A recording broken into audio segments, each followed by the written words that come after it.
Tukwaniriza amawulire agataliiko nfufu ekiro kya leero munnaffe nze Paul Mayinja bwe tugenda okutambuza ensonga ez'amawulire weebale nnyo munnaffe okutwekumirako katusooke tukuba emitwe emikulu egigalimu tudde nago mu bujjuvu toseguka. Ku kituzi weefunira ekituzi leero okuva mu dduuka oba supermarket ekulinaanye. Bavumirira sapule zaffe ze twambala. Omusumba atwaliddwa ku poliisi lwa kubuulira Enjiri Evvoola. Beetondera abantu b'ekitundu kubanga kyabakoze bubi. Taate yakubagana ne batabani be ku by'okutunda amaka yeetonze. Mukyala wange n'abaana bange ebigambo bye mbadde mbabonera sigenda kuddamu okubabona era nenenyeza nnyo.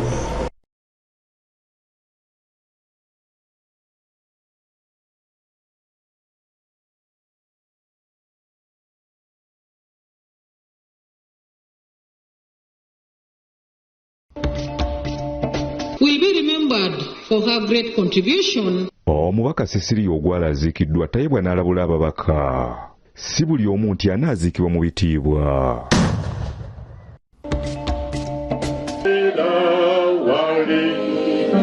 Omukazi etumira ofuuso mu katale ewa Kiseka aziikiddwa.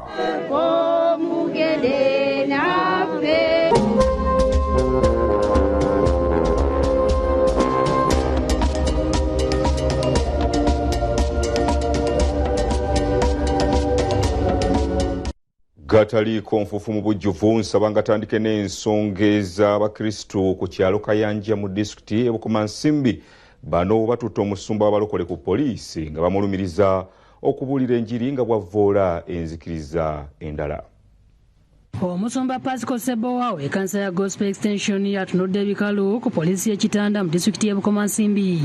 Abatuuze be bamututteyo nga bamulumiriza okubuulira Enjiri nga bavvoola enzikiriza endala. N'ogende wa Kiyamaani ku lw'abali n'oyimirirawo ku lwabwe ng'era olaga obakola ki obamanyi. Bakulembeddwa omusomesa wa katikisimu ku kigo ky'Ekikuuta kansala Angela Nalwadda Matthew Kigongo n'abalala nga bategeeza nga bazzi bakoma ku musumba ono ne banne nti babuulira Enjiri egasizaamu abantu ne bakona. Naye bw'onooba ng'osumba abantu booto si okukulembeza obulungi obw'eddiini. Agassi Nkikomeko ssentebe w'ekyalo Kayanja agamba nti ensonga zamususseeko kwe kusalawo bazirete ku poliisi kyokka banywanyi b'omusumba Sebowa tebalabiseeko. Bali bwe bagenze oba bamutooseeko tiyalipootinzeeko ewange nti oba mudduseeko tiyagenze ku poliisi n'alipootinga abantu gwe mwangambye bamenzeeko. Omusumba yewozezzaako nga banne bwe yabasaba edda bakyuse mu mbuulira y'Enjiri kyokka yalabiraawo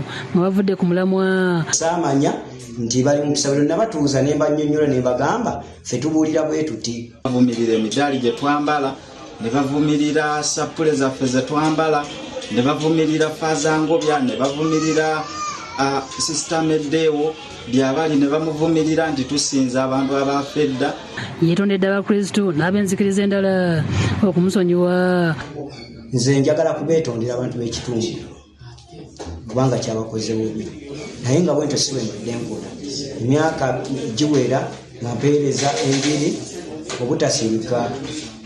Romeo Nek adumira poliisi mu disitulikiti y'Obukomansimbi akakasizza nga bamaze dda okuggulawo omusango gw'okuvvoola n'okuvumirira enzikiriza endala okunoonyeza ogenda mu maaso. Insult to religion and defamation had already been entered in the SD and which is being investigated. Fiona Nanyomo yakusakidde eggulire lino ku lwa Bukedde TV. Taata abaana gwe baakuba ebikonde bwe baamusanga ng'atunda amaka ebintu abiwanvuyizza n'aloopa abaana be ne nnyaabwe mu b'obuyinza olw'okumukuba kyokka nabo bamulumirizza okufuuka ekitagasa nga bw'abawemula n'okwekola obusolosolo. Aneti Naziwa we Kayunga yongedde okomerera Bakano Nalyonsa gwe twakulaga wano gataliiko nfufu gimuvuddeko nga akubagana n'abaana baali bamulemesa okutunda ettaka ng'omukyalo n'ategeeza nti bba ssente z'okuwa abakazi zijja kumusuula ku masongola nkuyege kubanga azze asala poloti n'atunda ssente zonna nga bw'azigabira abakazi be wabula kaseera kotte kawugiro akasigalawo akalimu ennyumba nawe kwe kumusitukiramu. Yaganda agera kuzija kwana abaana batwale ewaabwe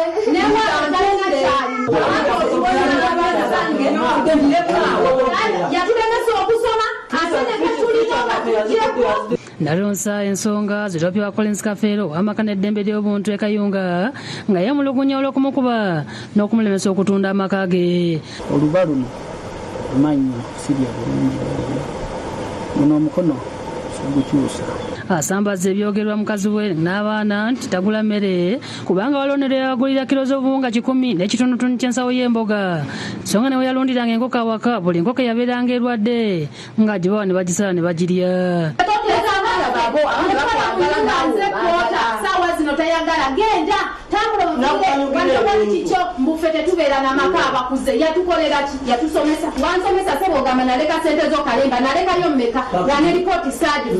Abaana bategeeza nti okuva lwe baatandika okutegeera kitaba abadde akuba nnyaabwe era bwe baafunamu embavu nabo kwe kutandika okumuddiza buli lwe akubanga nnyaabwe. Ne maama nze yagendanga nga suulira na nnaku asiiba amuvuma amulinnanga tomuto amukuba okitegeera afa gundi mwami koline besobola obigumikiza dde olya ennyama kaswabuli n'amuleka ennyumba abadde azimba obusolya obwazimba ennyumba nzawalampa eddaala ne tuzimba enju nga n'okusoma bifudde ntuula waka. Taata afukamidde ne yeetondera abaana ssaako ne mukyala we olw'okubawemulanga n'embeera yonna gy'abadde abayisaamu era n'alangirira nti enteekateeka ez'okutunda amaka zivuddeko. Bamuwadde amazzi okunaaba bagatadde awo olw'okuba maama tasobola gasitula eri alimu obukosefu ayeeyambulirawo ng'anaabiraawo mu baanabo. Mama ffe naye alina abamuzaala teyatondebwa kubonaabona yazaala baana. Mukyala wange n'abaana bange ebigambo byembadde ndawonula sigenda kuddamu okubawunda era nenenyeza mu. Kafeero alagidde n'alyonsa ekitanda n'ebintu by'omu nju n'ebirala bye yatunda bikomyewo mangu etaddangamu okumansa entungo. Wali kuddayo kutunda kantu konnaawo bategedde era n'okumutegeeza nti puloti yatama ku 10 ate bagisalemu enesigala ki otunda kano otunda kadyoga muno ya ssente okuva ne leero n'okuwemula okoma wano leero abaana tulina kuddamu okusoma njagala ogende ku ssomero obasasulire nga school fees lisiiti njagala wano.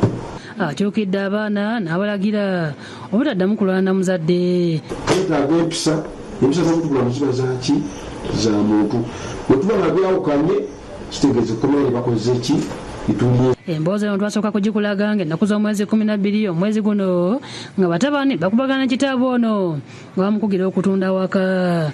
Sawulo ow'okulira yakusakidde eggulu eno ku lwa Bukedde TV. Abadde omubaka omukyala owa disitulikiti y'Eddokolo Cecilia Ogwal aziikiddwa ku kyala Lito mu disitulikiti ey'Ekkole. Gavumenti ekiikiriddwa omumyuka wa President retired Major Jessica Alupo.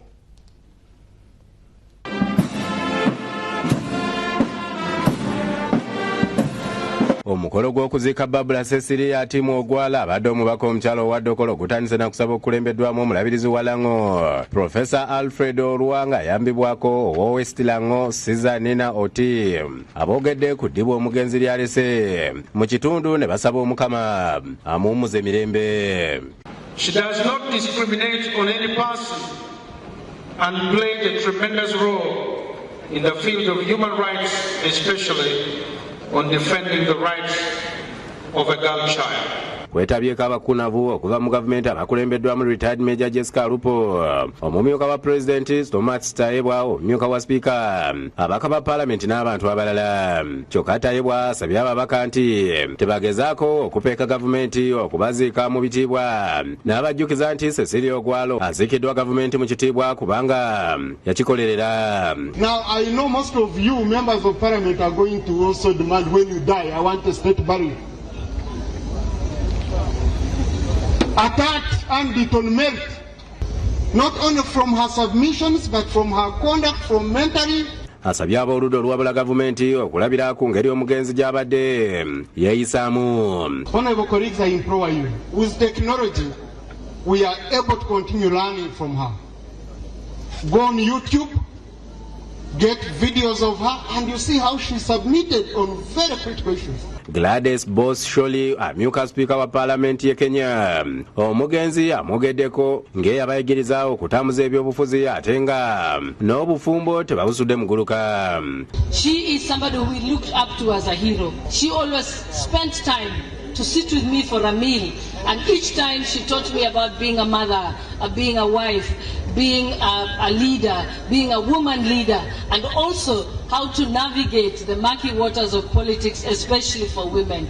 And that I was always thankful for. Asimye Presidenti olw'ekitiibwa ekiweereddwa omugenzi okuva lwe yafa n'amwebaza n'okusaaba ku mwanjo. As a woman leader, I salute you, Your Excellency, and we are grateful, and you have not only done this for Uganda or the people of Dokolo, you have also done it for the women leaders of Africa. Bamulekwa basimye nnyabwe olw'engeri gy'abalambiseemu. Know that she taught us well enough to continue on the work that she had begun. One of the projects has already been mentioned, the Evvoola Stadium. We would be very supportive. Joel Senyonyi akulira oludda olwabala gavumenti ku lwabane basimye omugenzi olw'ettofaali lyagasse ku nkulakulana y'eggwanga. As we send off Imat, we shall remember that and put it into practice. Richard Odwonga ye ssaabawandiisi w'ekibiina ki NRM yeewuunyiza omugenzi olw'engeri gy'abadde tasosola mu langi za byabufuzi wadde ng'abadde munnakibiina ekya FDC. She spoke to all the members of parliament personally on their family issues, financial issues, and being good leaders. Saabalamuzi Alfonso Wenyidolo yeebazizza omugenzi kubanga nti abadde tayogera bwogezi nga bwe guli ku bannabyabufuzi abalala. She was a lady of strong conviction. If she believed in something, she pursued it. President Museveni akiikiriddwa omumyuka we Jessica Lupo nga mubaka bwamusise atendereza omugenzi olw'okwagala ensi ye n'asaasira bba ne bamulekwa. The late Honorable Cecilia Ogwal will be remembered for her great contribution towards national development. She was an advocate for women and the girl child. Oluvannyuma omubiri gw'omugenzi gw'osseddwamu mu mmotoka ne gutwalibwa ku kijja ng'eno bamukubidde emizinga 7 ng'akabonero ak'okumusaamu ekitiibwa.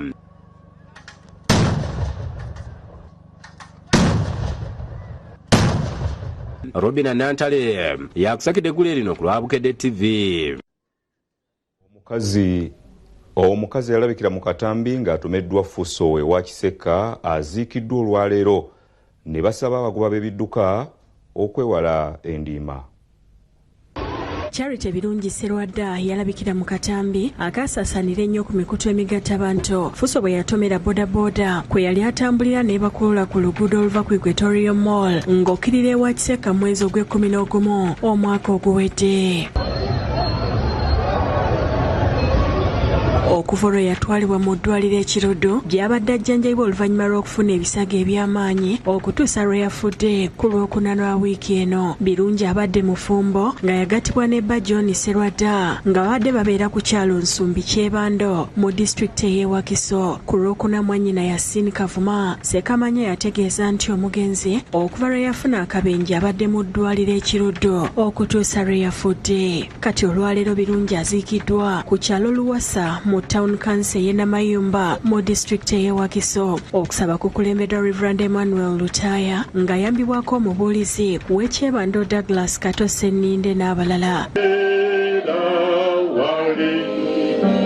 Mu kubuulira Reverend Lutaya yeewuunyiza omugoba wa Fuso eyasaabala Birungi ekyamuleetako ebisago ebyamuviirako okufa. Ekirole kiri ng'olaba omusajja afuba amumalewo naye ne lutaba lunaku olwo ate najjanjabibwa n'awona ng'alina essuubi n'okuddayo okukola emirimu gye bulungi. Abuulidde abantu nti obulamu bwe tutambuliramu buli mu bbaasa ng'abantu balina okudda eri Katonda. Asabye abavuzi b'ebidduka okugoberera amateeka ag'oku nguudo okwewala obubenje. Tumala gavuga obuukirabuukiza emmotoka twegayiridde tugoberere amateeka g'oku nguudo nga tetumala gawetera abatasanidde kuwetera indicators zaffe nga zikola bulungi. Kitaawe w'omugenzi ayogedde ku muwala we ng'abadde ow'enjawulo. Charity abantu nga bagamba si mwangu wakuzaawo, buli muntu abeera n'omuntu n'agamba si muzibu wakuzaawo.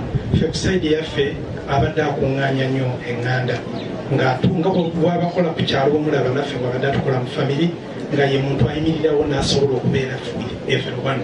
Nebaza abasumba abakoze omulimu ogw'okubuulira ekigambo kya Katonda.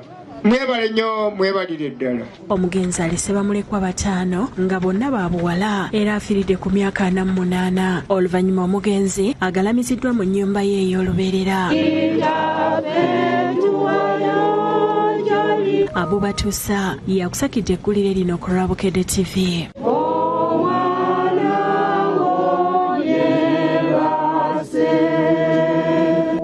Omwoyo gw'omugenzi Omukama agulamuze kisa. Abayise ebigezo by'ekibiina eky'omusanvu bakyagenda mu maaso n'okujaganya ku masomero ag'enjawulo. Katubakulage. Abayizi ku ssomero lya Elion Kindergarten Primary School e Mutungo bajaganyiza olw'okufuna ebyavudde mu bigezo nga bakoze bulungi. Abamu ku bayizi betwogeddeko nabo wakati mu ssanyu batubuulidde ebyabayambye okuyita ne beebaza abazadde ssaako n'abasomesa. Ne bazadde b'ekita bange ne bakitazi bange nabo abanyambyeko okufuna obunene obuna bwe nafunye. Kwebaza bazadde bange, director n'abasomesa bange okunsobozesa okufuna buno points 6. Ate era njala kwebaza Mukama okunsobozesa okufuna points 7. Ate era bwe ndikula njagala kufuuka lawyer. I got 7 aggregate. And I'm really thankful for God that He has enabled me to get 7 aggregates. Shadrack Namanya omukulu w'essomero lino ayogedde engeri abayizi baabwe gye baakozeemu. Bayitidde first grade tubale n'abaana 58 in total. Abaana 43 ne bafuna first grade. Abaana 15 ne bafuna second grade ne tukomaawo.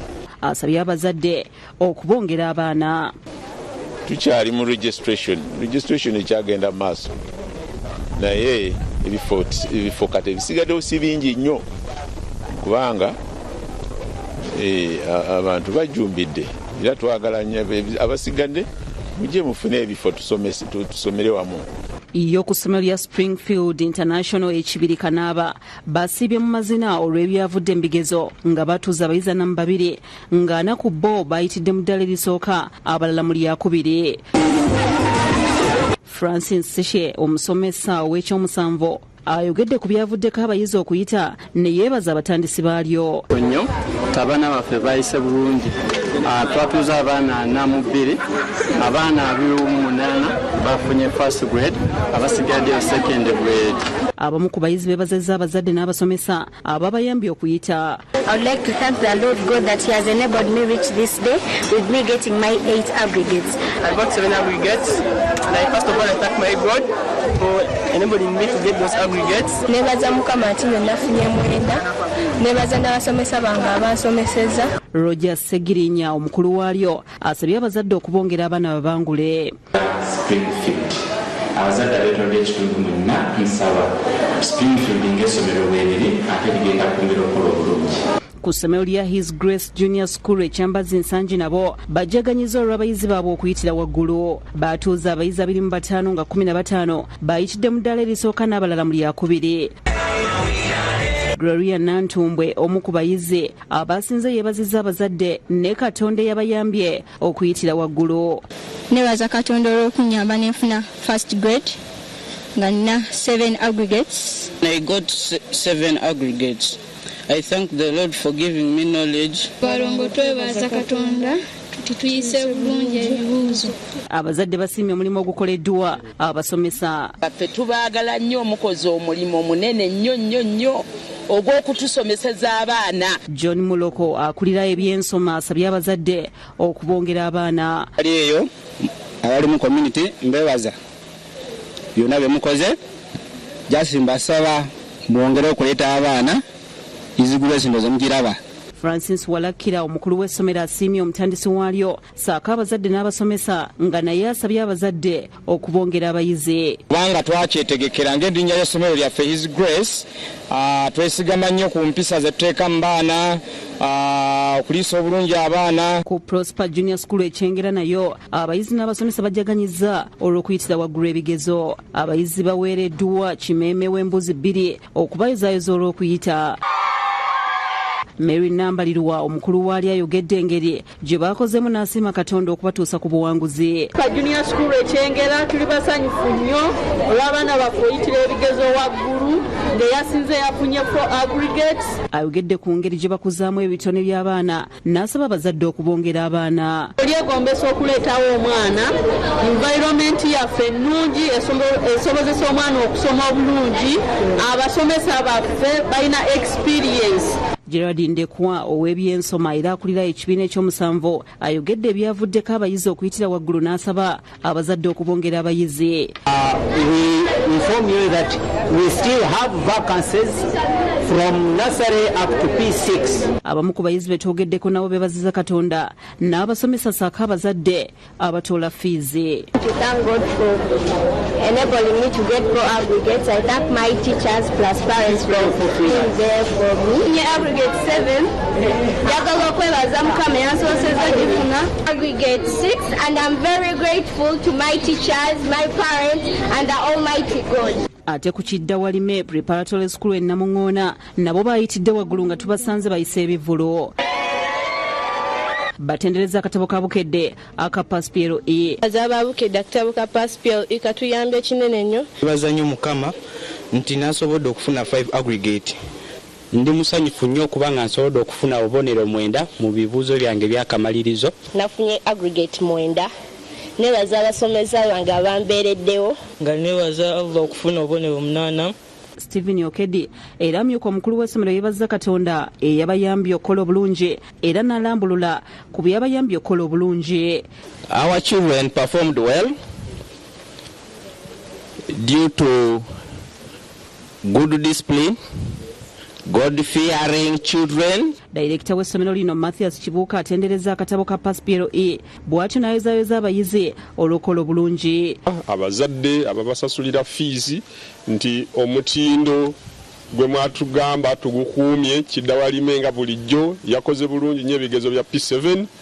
Twafunye first grade na second grade zokka era abaana bayise bulungi nnyo tubasuubira ogenda mu masomero amalungi. Yeebazizza abazadde abawadde abaana n'abasomesa n'asaba abazadde abalala okubongera abaana.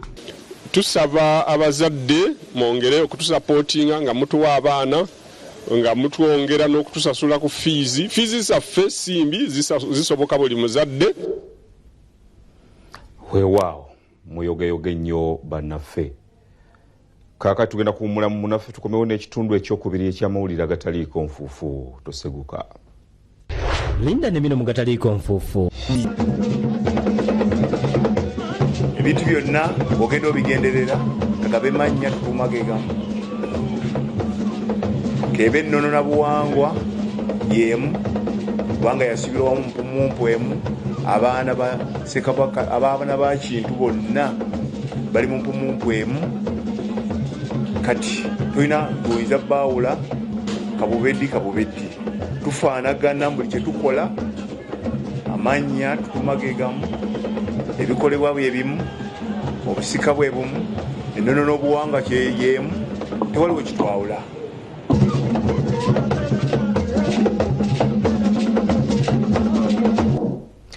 Abayizi ku masomero agayisizza abaana bakyagenda mu maaso n'okusanyuka nga bwe beebaza Katonda eyasobodde okubayamba okuyita obulungi ebibuuzo bino.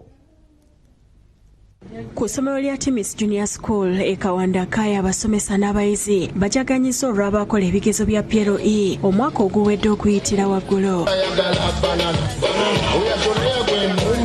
Batuuza abayizi 37, 22 ne bayitira mu ddaala erisooka. Nafunye points 7 era neebaza director. Nebaza teaching staff. Nebaza n'essomero lyaffe ne director waffe. Era nsaba abazadde baleeta abaana baabwe. Nebaza abazadde bange okumpeera school fees. ne abasomesa baffe batusomesezza emisana n'ekiro. Ronald Ngondia ow'ebyenjigiriza abawadde kimeme w'embuzi okubakulisa.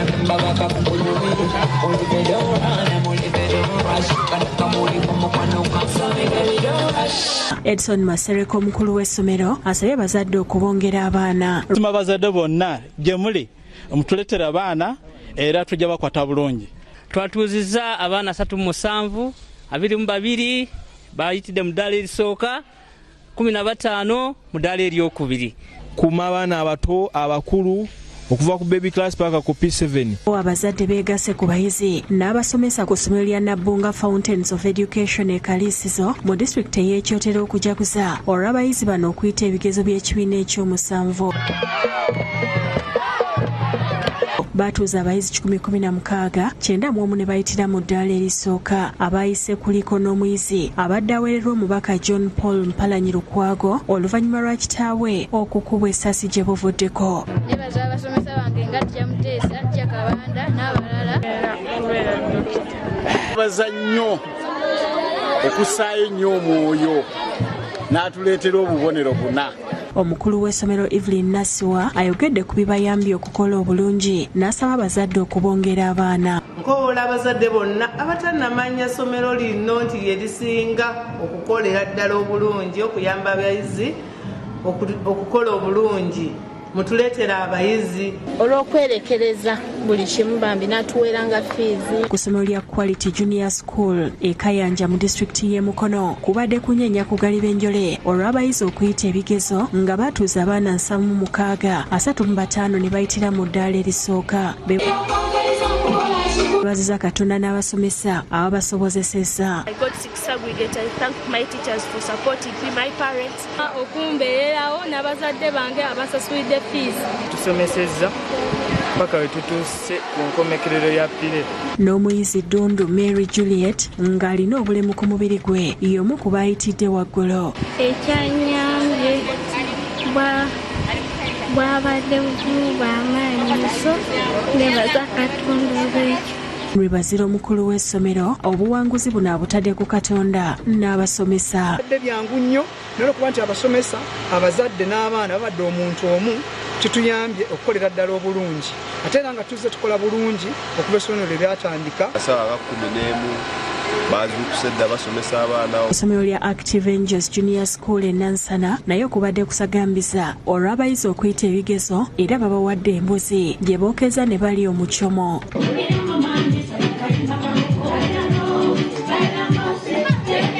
Timothy Senchingo omukulu w'essomero ayogedde ebyabatuusiza ku buwanguzi. Twebaza abasomesa abakoze omulimu ogw'ettendo ne twebaza Bukedde omulimu gwe batukoledde omulungi. Abamu ku bayizi abakoze obulungi boogedde ebyabayambye. Twebaza batica n'abazadde ne Katonda. Era nga nebaza ne tica basobodde otufunira ennyama ng'era baali batusuubiza. Katonda twebaza abazadde, twebaza abasomesa bonna abakoze omulimu omuyitirivu n'abaana baffe. The joy I have, the excellence in my mind, and to the teachers. I really say thank you to all of them, to the head teacher. Thank you. Nabino ngataliiko nfoofu. Aliko obulemu yasinze mu ggwanga awuniikiriza Omulabirizi Kagodo. Nnyo okwebaza administrators n'abasomesa bonna abafaayo n'okwagala abaana bano.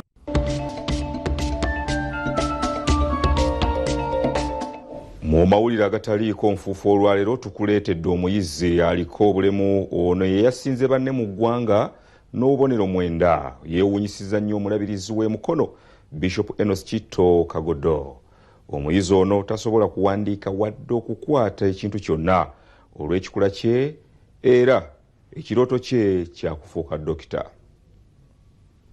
Omulabirizi w'e Mukono Enos Kitto Kagodo alabudde abazadde abalagajjalira abaana abazaalibwa nga baliko obulemu tikubanga nabo baana ng'abalala. Okulabula kuno Omulabirizi Kagodo akoze oluvannyuma lw'omwana eyagongobala olw'ekirwadde kya cerebral palsy okuyitira waggulu mu bibuuzo eby'ekibiina ekyomusanvu. Twagala abantu Mukama baatuwadde tubaweerere tubasomese tubateeke ku ddaala eddala. William Kizito emyaka 15 yasomedde mu ssomero ly'obulabizi bw'emikono erisomesa abaana abaliko obulemu n'abalamu era Bishop West Boarding Primary School ngono yakoonodde obubonero 9 n'ayitira mu ddala erisooka ekyaleese omulabizi Kagode essanyu. Nnyo okwebaza Headmistress n'abasomesa bonna abafaayo n'okwagala abaana bano. Engeri eno ne Katonda atuyigiriza kubanga Bayibuli ebuuza Katonda omulinga abuuza kubumbi ani yasobya. Naye kimu kyokka kyenjagala abantu bategeere Bayibuli Katonda agamba tewali n'omu yasobya n'ekitiibwa kya Katonda kirabike. Kizito yafunye obubonero bubiri mu masomo okuli Olungereza, SST n'okubala olwo y'esayansi n'amugyamu obubonero 3. Omulabizi asinkanye Kizito ne kitaawe nga Dr. Drake Kizito ku ssomero n'ayozaayoza omwana ono ate ne yeebaza kitaawe olw'okumbeerawo n'amulabirira n'okumusomesa n'atakola ng'abazadde abalala abasibira abaana ab'ekika kino mu biyumba by'embuzi. Nga senga baamusuula eyo senga baamwerabira teyandifodde kutuuka wano kuba musajja bw'ati. Kizito nga tasobola kweriisa olw'engalo ezagongobala wadde okuwandiika nga n'okutambula yakuyiga bukulu saako okwogera nga nakwo atunyonyodde ku ssanyu lye yawulidde oluvannyuma lw'okuyita ebigezo wadde ng'okusinziira ku ssente wa UNEB Dan Nokurachodong eriyo abaana abalamu obulungi abagudde ebigezo bino. Enkoka neneebaliikiriramu kati mukamera ndaba nti nafunye nempulira effayo alimpita nayi Mukama nkoledde. Kizito ekirooto kye kyakweyongerayo asome siniya era ng'ekiruubirirwa kye kyakufuuka musawo. Ayagala kuba dokita otukuba empiso otubonyebonye n'empiso. Bagezaako kyonna kye tukola wadde agezaako kyonna kye nkola kumutwala mu malwaliro ag'enjawulo. Muzadde w'omwana ono Kizito William yamundeetera wano n'atandika mu primary 1. Yatandika mu primary 1 ng'ayavula bwavuzi. Naye twakizuula nti omwana ono yali ayagala nnyo okusoma. Kwebaza Katonda okwebaza dayosisi yaffe ya Mukono Church of Uganda tibeebale nnyo beebalire ddala okuterawo essomero lya Bishop West. Henry Nsoboga yakusakidde eggulire no ku lwa Bukedde TV. Enteekateeka ez'okusumusa East Busoga Station efuulibwe obulabirizi obwetongodde mu kkanisa ya ASDA ziri mu jjiya. Omulabirizi Samuel Kajoba ono asibye mukono ng'asomesa abakulembeze okuva mu kkanisa ez'enjawulo abasobe mu 500. Ekkanisa ya SDA eri mu kayeefeebe wa kusumusa ekitundu kya East Buganda Station ekitwala disitulikiti okuli Mukono, Kayunga ne Buvumu okufuuka obulabirizi obwetongodde. Wansi w'enteekateeka n'abakulembeze nga bakulemberwa omulabirizi Samuel Kajoba okuva mu Central Uganda Conference basibye mukono ku Mukono Central SDA nga babangula abakulembeze asobe 500 mu nteekateeka z'obukulembeze. Kajoba basoose kusiima abasajja bagambye nti omwaka oguwedde bakola kinene nnyo mu kubuulira enjiri ne bwe batyo ekkanisa yawatiza Abadiventi abajja 16,000 mu 606. Twala ku bintu ebyasituka nga bwe mulina abasajja adiventisimengezamugalo w'amaanyi. Akuutidde abakulembeze okubeera abawulize ate bongere ku bungi b'Abadiventi mu kitundu ekyo.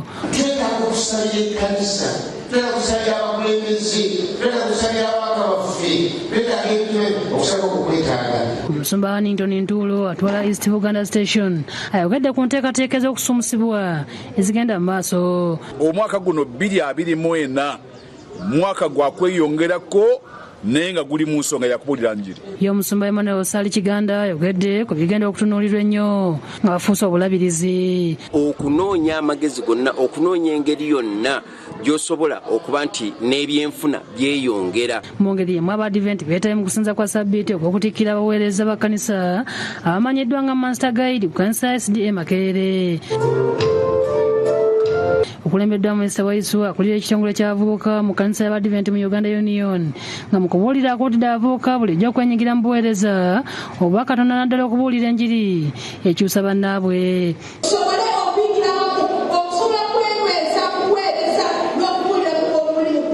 Alambuludde n'ebimu ku bintu bye bakoze mu kutendekebwa omubadde by'emikono n'ebirala.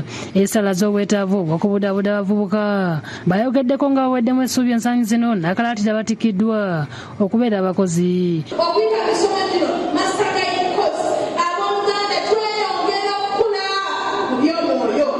Dansani Mulumba omukulembeze w'abavubuka mu Central Uganda Conference asibidde abavubuka wano Entanda. Ekikulu bwe buweereza bwe mugenda okukola bwe mugenda okukakasa eggwanga lino n'ekkanisa.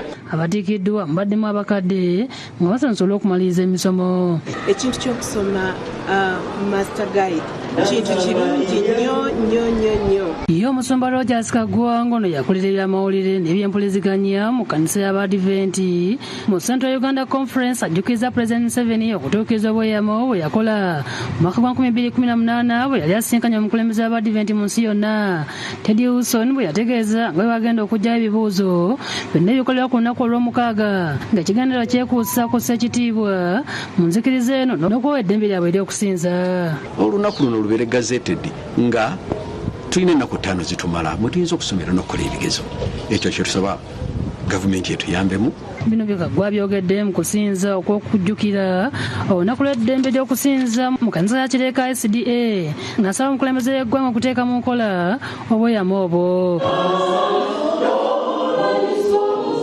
Mu ngeri y'emu Kagwa asabye Abadiventi okubeera ekyokulabirako ekirungi eri abawala kyagasa abantu okwegatta ku nzikiriza eno. Omwaka 2024 gubeere gwa kubeera n'abantu n'okutabagana nabo okusanyuka n'okunakuwola nabo.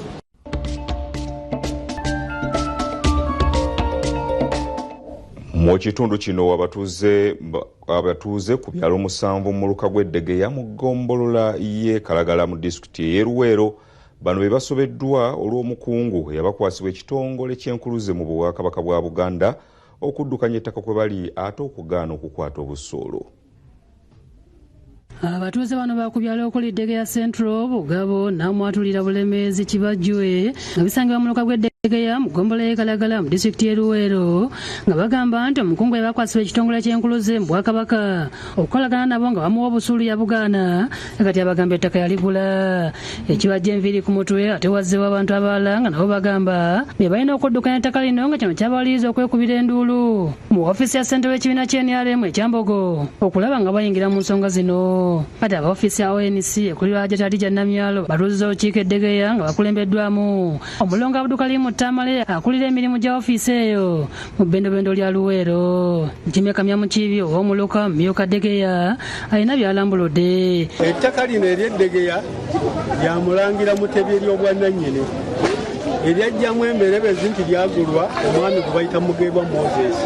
Tom Sewabuga ssentebe w'eggombolola y'e Kalagala asibye babeewo ennambika entuufu ey'enkalakkalira ku ngeri abantu gye balina okukalira ku bibanja byabwe awatali nkaayana. Baagala okumanya Mugeebwa Moses n'enkuluze kiki ekyabaawo era ki ekigenda maaso. Bw'asi basazeewo nti babeera bakiddemu okukolebwa ku ttaka lino okutuusa nga bamaze okutuuza olukiiko mu ofiisi ya RDC n'okufuna okwanukulwa okuva mu ofiisi y'enkuluze kwanalina okuddukanya ettaka lino omutuufu. Saagala kutabula abantu b'Eddegeya kyenva mbagambe tewabaawo ekigenda muki okuggyako nga tukomyewo wano ne emiitingi ejja kuba yange ne RDC nga waali n'omulala wena gwe mwetaaga okubaawo nga waali abantu b'Eddegeya bamanye bwe bagenda owa busuulu oba gwe banaategeeragana ki.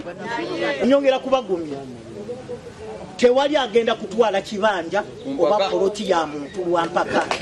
Oluvannyuma bazzeewo olukiiko okwongera okulungamya ku nkola y'emirimu gya PDM ku kyalo kino nga wano wasuwa asabye abakulembeze ku bukiiko bwa PDM okubeera n'amazima alina okugoberera ennambika entuufu. Waliwo kintu kidogo mu bibiina byammwe ife omuntu omuwola tumuwa bweziti amala kuwaayo bwe kati PDM tebiriyo. Asabye abavubuka okwettanira enkola eno okusinga okugamba nti babasudde mu kuluka. Obuweereza n'okugaggawala tebiri mu kkala birimu oyo abalina obuvunaanyizibwa ebiseera ebyo. Sewabuganga munnakibiina ky'NUP asiimye emirimu egy'enkulaakulana egikoleddwa minisita Muyingo mu kitundu ekyo. Omuntu akukwatira ku mwana n'amukuliisiza paka lwali graduate fees nga gw'okuba bulati era gw'alina omwana nga Dokita Muyingo yamuweerera olina omukisa ogutasangika. Robina Nagayinga w'akakiiko ka PDC akalaatidde abazadde okwesa omukisa ogwateekebwawo okuweerera abaana mu bbeefu. Basebo ne bannyabo temuzannyira mu mukisa gwa scholarship. Bw'owulira nga tugyagala gireke omuntu omulala agifune. Maria Nantumbo yakusakidde eggulire lino ku lwa Bukedde TV.